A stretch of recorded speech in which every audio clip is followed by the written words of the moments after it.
আপনার পরিবার, আশেপাশে বা বন্ধু মহলের কেউ যখন কোনো সংকটময় পরিস্থিতির মধ্য দিয়ে যায়, আপনি তখন কি করেন?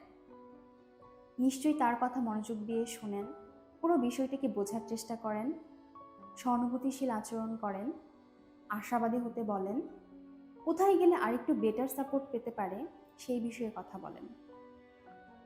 যখন আপনি নিজে কোনো মানসিক চাপ, দুঃখ, কষ্ট, হতাশা, ব্যর্থতার মতো নেতিবাচক অভিজ্ঞতার মধ্যে দিয়ে যান, নিজেকেও কি একইভাবে সাহায্য করেন?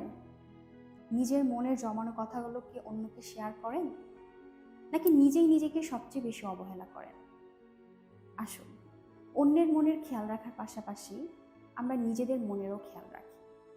জীবনের ভালো সময়ের মতো কঠিন মুহূর্তেও বন্ধুর মতো নিজের পাশে নিজে থাকি, নিজের মনের যত্ন নিই, নিজের প্রতি আরেকটু মমতাশীল হই।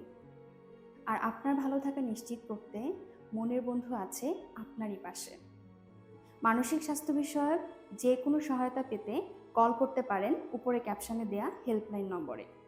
এছাড়াও ভিজিট করতে পারেন মনের বন্ধুর ফেসবুক পেজ ও ওয়েবসাইট। ধন্যবাদ।